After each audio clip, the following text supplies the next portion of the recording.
안녕하세요. 네, 함께 예배하는 모든 중고등부 친구들, 또 선생님들을 예수님의 이름으로 축복합니다. 네, 또 이렇게 같이 예배 드리게 되었는데 모두 잘 지내고 있죠? 오늘은 특별히 우리 중고등부 회장의 기도로 예배를 시작하겠습니다. 하나님 아버지, 이 시간 모든 중고등부 선생님, 친구들과 함께 하나님을 찬양합니다. 우리의 찬양을 받으시고 하늘의 신령한 복을 내려주세요.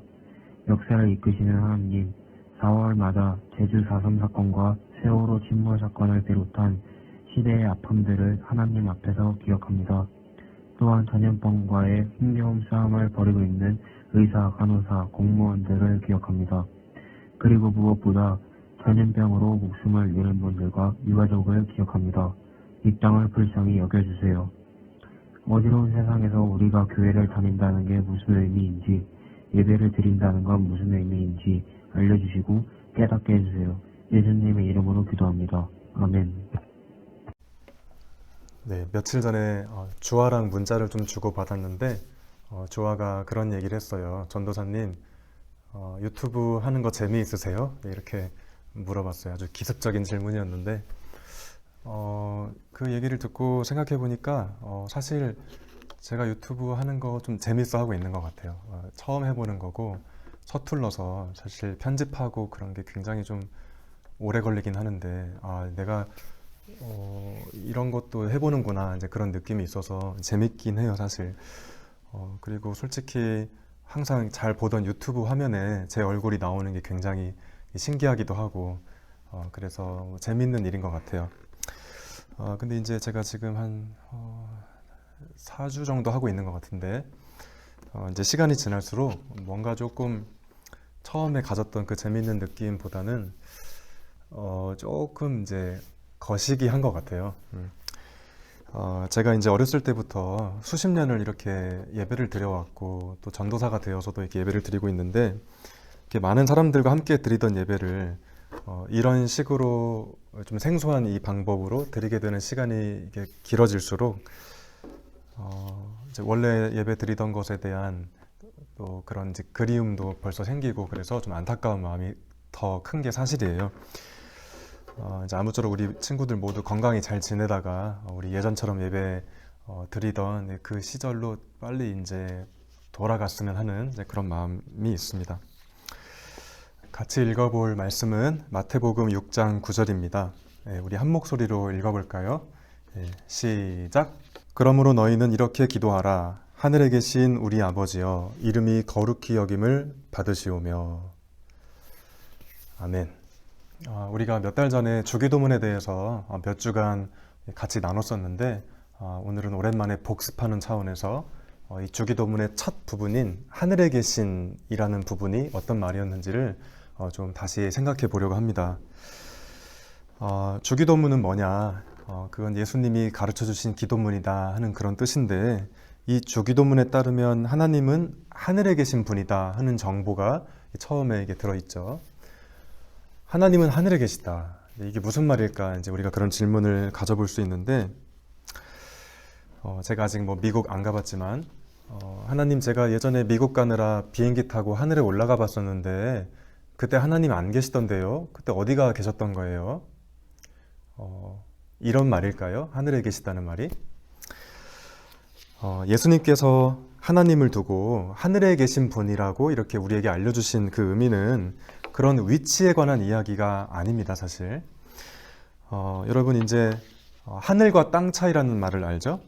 하늘과 땅 차이다, 이런 말을 우리가 가끔 쓰게 되는데 이제 예를 들어보면 전도사님도 이제 집에 내려가면 부모님을 만나잖아요.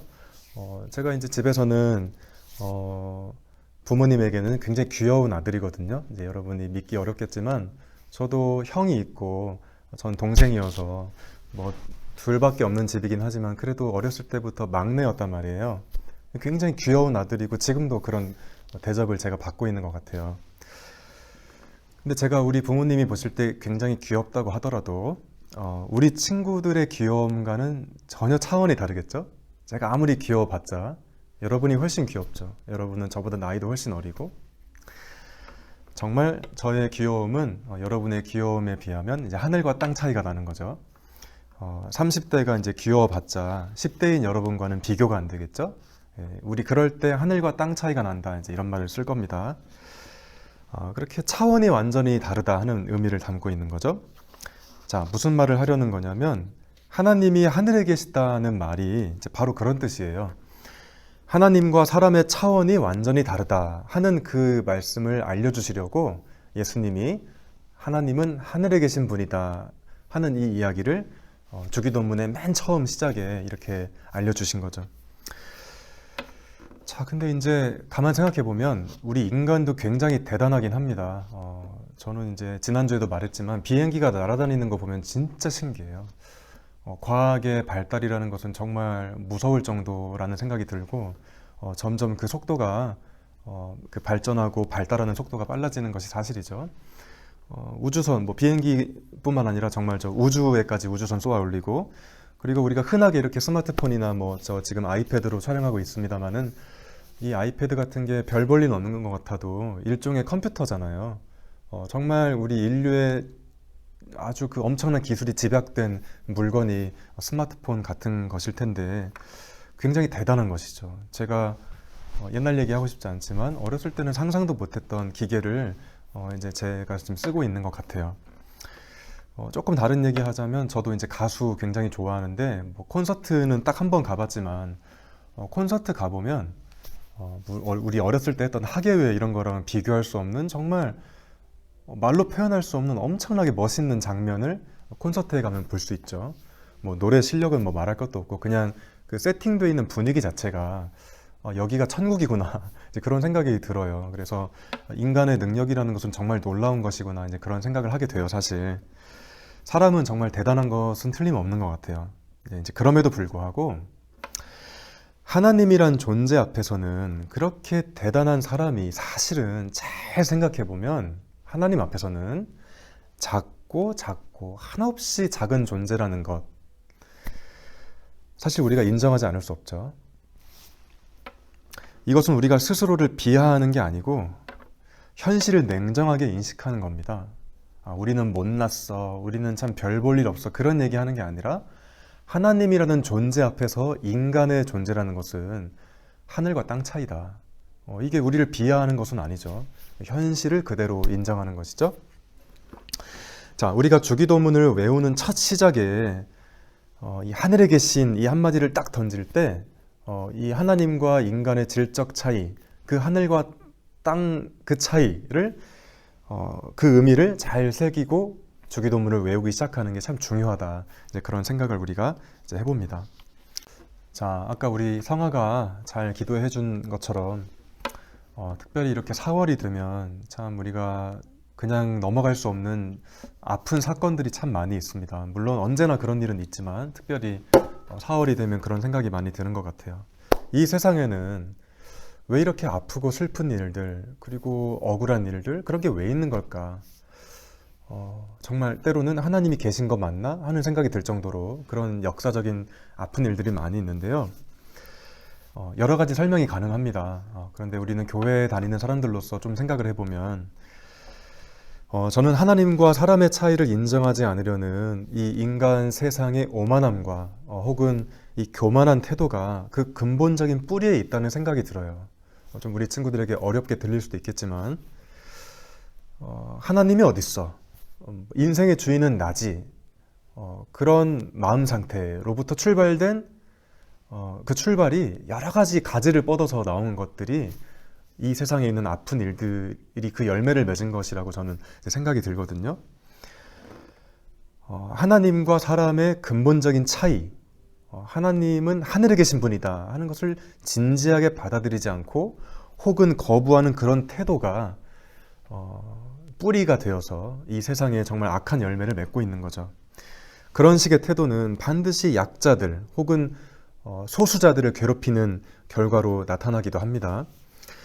자, 이 기독교 전통은 하나님 앞에서 저지르는 그런 오만함과 교만함을 특별히 죄라는 단어로 이렇게 표현해 오기도 했습니다.